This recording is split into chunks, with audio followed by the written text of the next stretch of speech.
Désolée pour le retard. J'éteignais des incendies. Vous avez vu ça ce matin? Non. Certains ont la haine parce que nos qubits fonctionnent, mais pas les leurs. La concurrence a laissé entendre au New York Times qu'il fallait que l'État nous surveille. C'était sympa. Bref. Bon, on est là. On a un quart d'heure. Et vous avez des trucs cool à montrer? Oui, on espère. Bon, on espère tous. Lancez-vous. Jen, tu synchronises? Ok, synchronisation. En 3, 2, 1, c'est parti. Alors, voici l'itération 89 de la simulation du nématode. Nous avons modélisé 302 neurones et suivons l'environnement depuis la première division cellulaire. Magnifique. Tu synchronises? Ok, synchronisation. 3, 2, 1, c'est parti. Superposition? Superposition. Hop. C'est fait. Wow. C'est impressionnant. Merci. À ce stade, aucun capteur ne relie la nématode à la simulation. Non, pas à ce moment-là de la synchronisation. Le mouvement est initié par les neurones modélisés et les données environnementales. Et tu peux donc le prouver avec précision. Absolument. De 10 secondes? Oui. Jen? Prévision des mouvements à 10 secondes. Anticipation dans 5, 4, 3, 2, 1. Oh! Sous mes yeux, vous venez de prédire le comportement d'un organisme vivant en moins de 10 secondes. Alors, c'est l'organisme vivant le plus simple que l'on ait trouvé, oui, mais... Oui, on l'a fait. J'adore. Alors oui, à peu près 30 secondes après le début de la simulation, la coloration commence un petit peu à baisser. 30 secondes? Environ, oui. Et pour quelle raison, à ton avis? C'est dû à la complexité. Rapidement, les calculs qu'on a à faire deviennent... ça devient dingue, complètement dingue. Ou alors? Ou alors... c'est un problème quantique. Quelque part dans le multivers, il y a un monde où il reste synchronisé, mais... Je préfère la théorie, la première théorie. J'aime pas trop l'histoire des mondes complexes et des... Non. Vous pouvez nous laisser?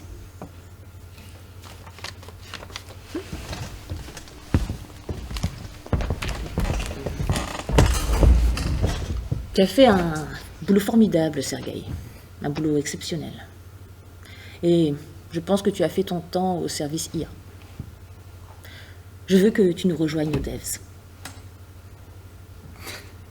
Dev? Oui.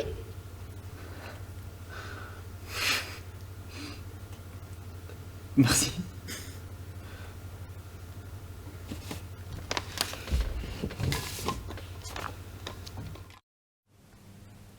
Ils n'ont pas beaucoup de respect à votre égard, vos enfants. Vous l'état de cet endroit? C'est exactement le genre d'endroit où jetterait un oncle puant. Hashtag animal de compagnie. Hashtag génie scientifique même pas capable de s'inventer des jambes à lui-même. Sérieusement, comment le ferait-il qu'ils aient tous 2 yeux? Vous savez ce que c'est? Bien sûr. Oh, oui. C'est un relais hyperspatial avec une sorte de composant génétique. Je suis connectée à la force de vie de chaque Dalek sur cette planète. Voilà ce qui m'a gardée en vie. Comme leur cœur battent, le mien aussi. Empiriser vos propres expériences pour gagner un peu de temps. Surprenant que les Daleks s'autorisent ça. Oh, ils n'ont pas le choix. Mes Daleks souffrent d'une tare génétique. Laquelle? Le respect, de la pitié pour leur père. Ce sont des erreurs de conception que je n'ai pas pu éliminer. Pourquoi me dire cela? Et maintenant, il le voit. Maintenant, il comprend.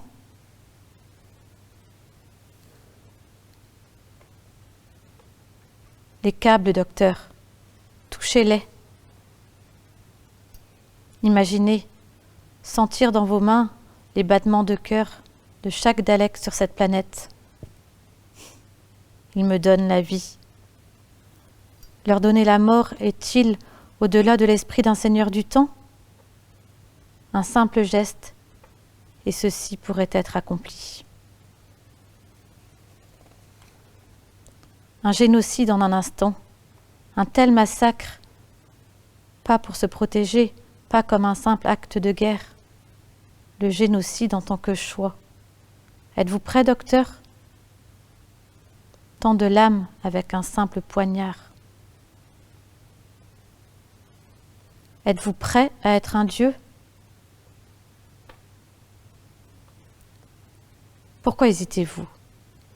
Personne ne le saurait. Clara Oswald, votre collègue, est morte. Est-ce la conscience du docteur ou bien sa honte? Il n'y a rien de tel qu'un docteur. Je n'ai pas honte d'être ici. Quoique, un peu de honte ne ferait de mal à personne, on me dirait. Je suis là parce que vous êtes mourant, que vous m'avez appelé. Dans une journée de bonté, un peu de volonté ne ferait de mal à personne. Et pour une fois, je ne serai plus cet homme que le temps a fui. Je suis le docteur. La compassion, alors, Toujours. elle grandit en vous, forte et féroce, comme le cancer. J'espère. Cela finira par vous tuer. Je ne voudrais pas mourir autrement. Vous pouvez compter là-dessus.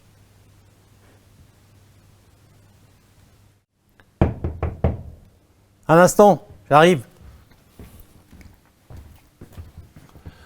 Ah, salut. Salut mec. En tout cas, merci de... Allez, rentre. Ah oui. C'est vraiment sympa de... Ah, T'en prie, c'est toi. Oui, bien sûr, oui. Voilà, c'est dur à dire, hein. En tout cas, voilà, on s'est disputé il y a 10 ans et je t'en veux depuis 10 ans. En tout cas, de mon point de vue, c'est toi qui m'as fait quelque chose de vraiment pas bien. Et voilà où j'en suis, voilà ce que j'en pense. Enfin, c'est juste mon avis. Et tu vois, l'autre jour, j'y ai repensé. Et, en tout cas, j'imagine que repenser ça en détail, c'est pas facile, mais j'ai repassé tout ça dans ma tête et au final, je me suis rendu compte que tout ça, c'était de ma faute. Je me suis vraiment comporté comme un véritable enfoiré envers toi et je m'en veux parce que toi, tu n'as rien fait et je suis choqué d'avoir pensé que c'était ta faute alors que tout vient de moi. On fait parfois on s'attarde sur des petits détails alors que, tu vois, je sais pas ce que ça veut dire ni si ça vaut quelque chose, mais j'ai peut-être été égoïste de ma part et je pense, mec, en tout cas, Marc, je suis désolé et j'espère que en tout cas, je sais pas quoi dire d'autre. Tu vois, j'apprécie le geste, mais j'imagine que tu t'en souviens pas, mais il y a 5 ans, tu es venu, et tu m'as dit exactement la même chose. Vraiment? Vraiment? Ah oui. Eh oui. Écoute, tu avais pleuré cette fois-là.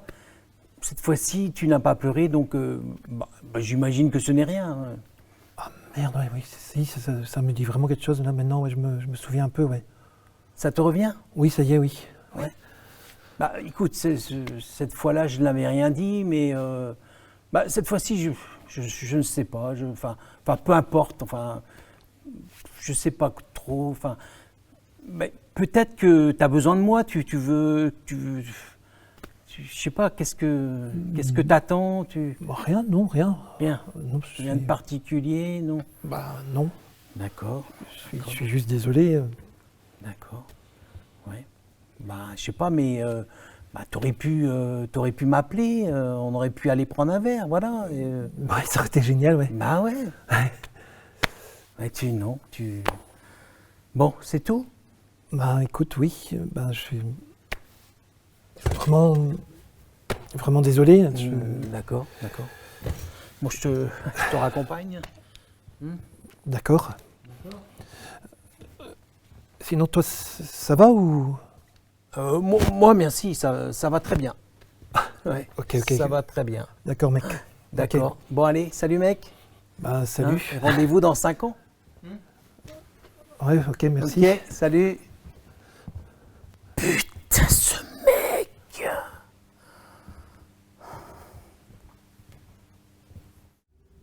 C'est la vente de bois qui a tout enclenché. À la maison, on a commencé à recevoir des courriers, tous anonymes d'ailleurs, prétendant que la vente avait été faite au profit de ton père, sur le dos du mien. Sans vraiment dire comment prouver.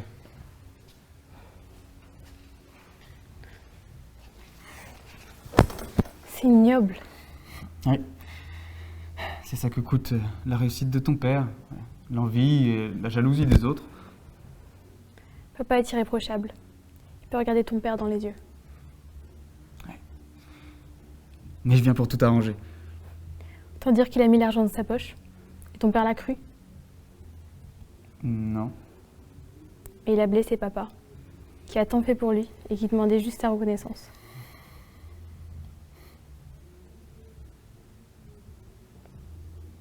Ah, c'est Balthazar. Balthazar. Oh Marie, comme rien n'a changé, tu es encore plus belle. Plus belle et plus jolie encore. Tu te souviens ce que je t'ai dit sur ce banc il y a beaucoup d'années déjà? Que je n'en aimerais aucune autre. Mais je suis pas sûre de t'aimer, Jacques. C'est si compliqué de savoir. Si je ne t'aime pas, je ne veux pas te tromper en disant que je t'aime. Oui, mais tu sais si t'es contente d'être avec moi. Oui, je suis contente d'être avec toi.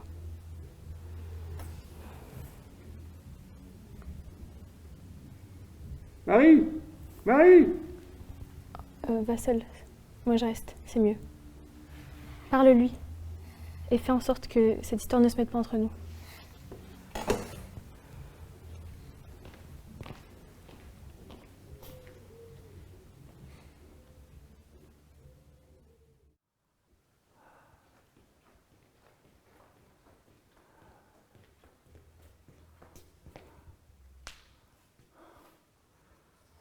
C'est vilain. Oui, c'est vilain.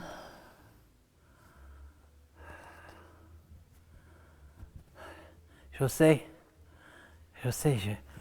si j'y arrive pas, je voudrais que tu saches que je suis fier comme un coq d'avoir fait équipe avec toi. Et tu sais, je sais, tu peux t'en sortir sans moi. T'es un coq, mon garçon, un vrai. Mais non, tais-toi. Tu vois cette chemise à carreaux? Tu sais que c'est comme celle que portaient les copains. Chez nous, il n'y avait pas de mer.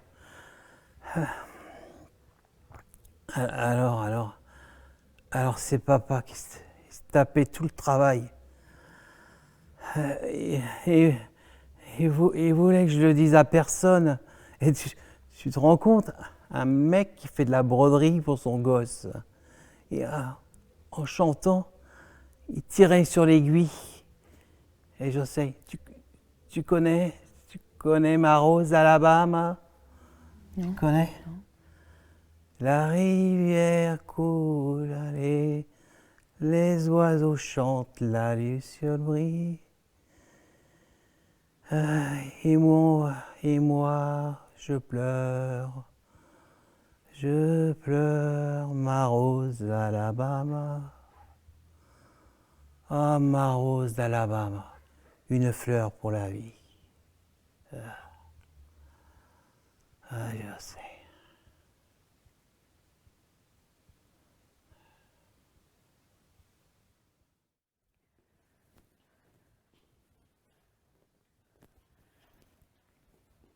Shivan? Shivan? Oui, quoi?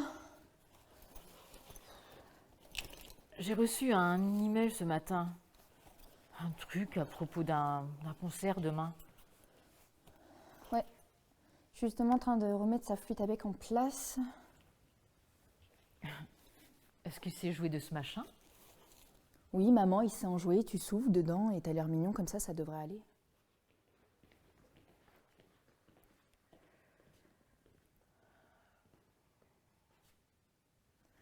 Quoi?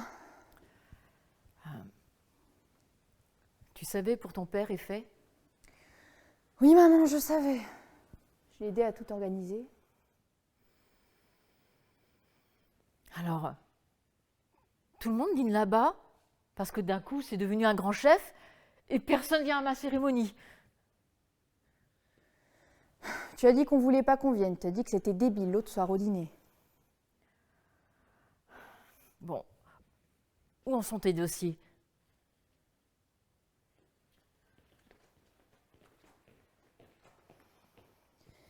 Ils sont en rente pour le 15. On est le 10, Shivan. Je sais, on est le 10. C'est à rente pour le 15. Bon, ok, mais juste rends-les à temps. Je t'ai pas mise à garnir pour rien. Tu m'as mis là parce que c'était gratuit.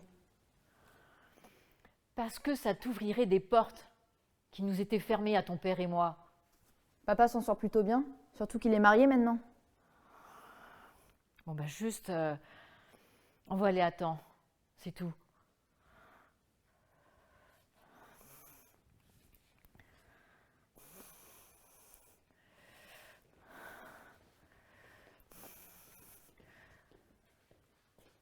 Dans 10 ou 15 ans, quand tu auras un bon boulot loin d'ici, tu me remercieras. Alors, arrête d'essayer de tout foutre en l'air.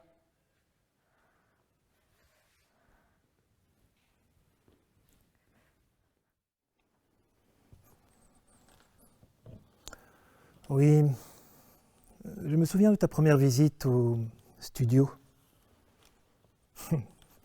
Moi, j'étais ce jeune comptable au bout du couloir. Et tout le monde disait, la voilà, elle est fantastique, elle est sexy, intelligente, forte, talentueuse, modeste, sauvage et fantasque.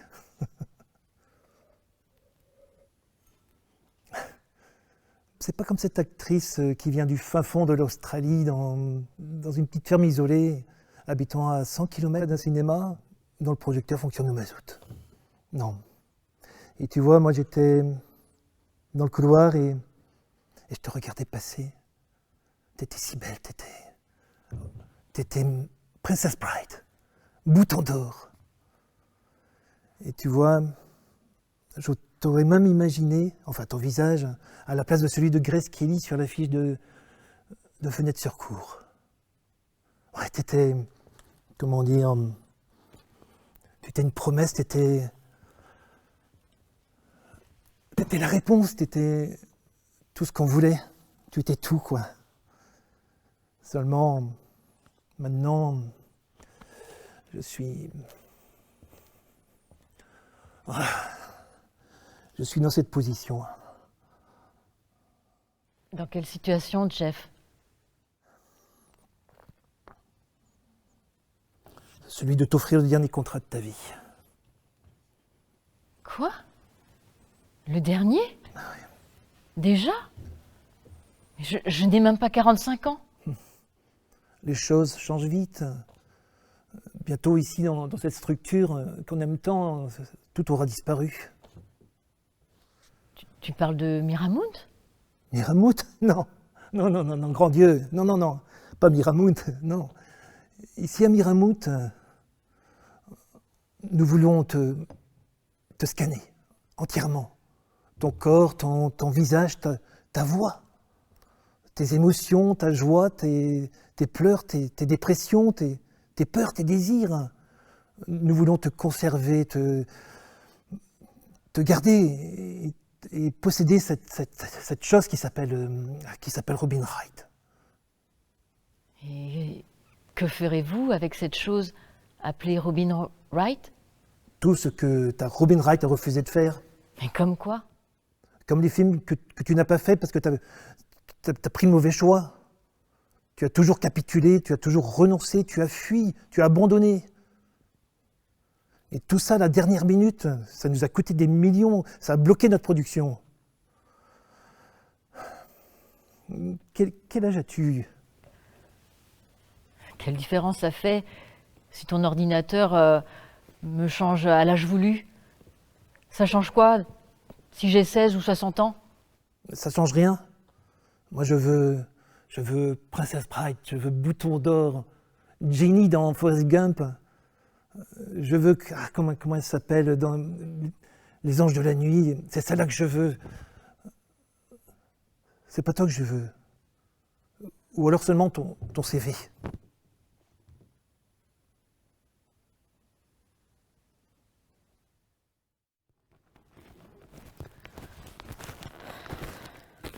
T'étais là depuis longtemps, toi?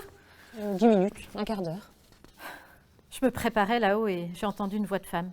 J'étais mais persuadée que c'était maman. C'est incroyable, hein? T'as exactement la même voix que maman, de loin. Je vois que tu as mis ton petit gilet du vendredi. Et Armand, il est là-haut? Non, Armand n'est pas là, figure-toi. Je sais pas ce qu'il fout encore celui-là. Il va être 8h moins quart et monsieur n'est toujours pas rentré. Tout ça pourquoi? Pour bavasser là avec ses copains comme d'habitude. Ah, c'est beau l'amour quand même. Quoi? C'est beau l'amour? La façon que tu as de parler de ton mari, je trouve que c'est beau, ouais. C'est vrai, on sent toute la tendresse, toute la compréhension. Parce que tu connais quelque chose, toi. Tu vis avec quelqu'un? Quand tu vivras avec quelqu'un depuis 15 ans, tu viendras me voir, hein, et on en reparlera de la compréhension. Toi, tu vas trop au cinéma. Lui, là, il lit trop de livres, mais toi, tu vas trop au cinéma. Ils vont arriver et il est toujours pas là, tu trouves ça bien? Il sait que le vendredi, pourtant, c'est le jour de la famille. Il peut avoir un peu de respect, non? Ils vont arriver et il n'est pas là. Je passe pour quoi, moi? Pour une imbécile qui ne sait pas te dire son homme. Mais tu dis toujours que tu veux pas passer pour une imbécile, Henriette. Ouais. Fais des efforts aussi de ton côté.